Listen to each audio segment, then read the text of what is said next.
শুভ সন্ধ্যা বন্ধুরা, আমি চলে এসেছি মনীষ কিচেনে। আজকে একটা রেসিপি নিয়ে আজকে করব চিকেন স্টিউ।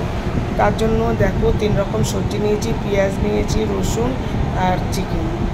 এবার আমি একটা কড়াই বসিয়েছি, কড়াইয়ে তেল নিয়েছি। তেলটা গরম হতে আমি তার মধ্যে চিকেন দিয়ে দিয়েছি। চিকেনটা ভাজবো।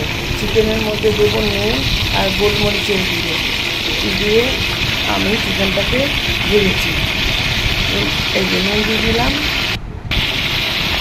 গোলমরিচের গুঁড়ো দিলাম, দিয়ে আমি চিকেনটাকে ভেজেছি। ভেজে আমি কী করেছি, প্রেশার কুকারে দিয়ে দিয়েছি সেদ্ধ হতে।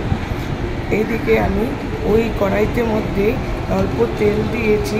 তেল দিয়ে সেখানে আমি তেজপাতা দিয়েছি।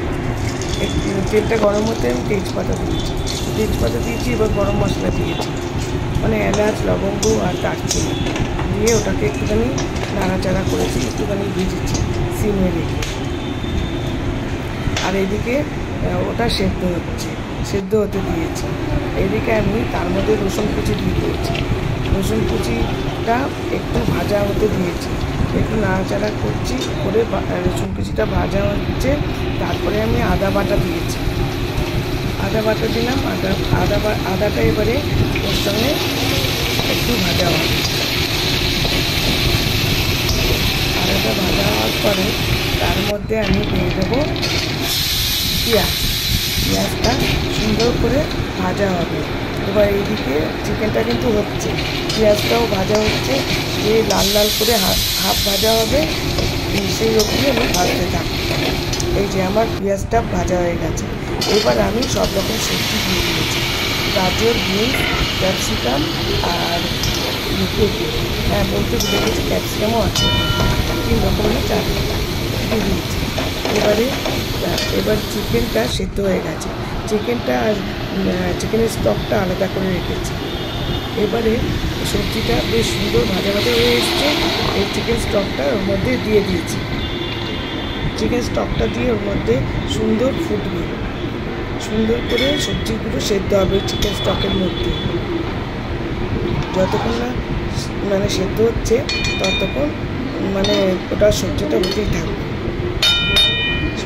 সেদ্ধটা হওয়ার পরে নেক্সট প্রসেস।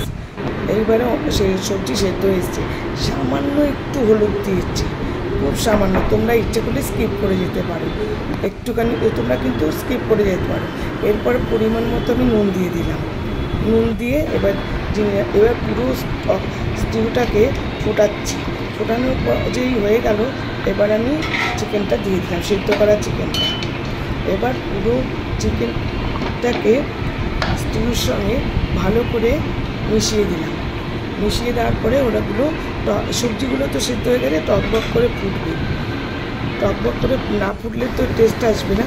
এই যে এর মধ্যে আমি জিরে ভাজা গুঁড়ো দিয়ে দিয়েছি একটু, সেটাও তোমরা স্কিপ করতে পারো। আর গোলমরিচের গুঁড়ো দিয়েছি। এই যে আমার চিকেন স্টিউ প্রায় হয়ে এসছে। এবার টকবক করে ফুটবে ভালো মতো, আমি নামিয়ে নেব। এই যে চিকেন স্টিউ ফুটতে শুরু করেছে, আমার চিকেন স্টিউ ডান।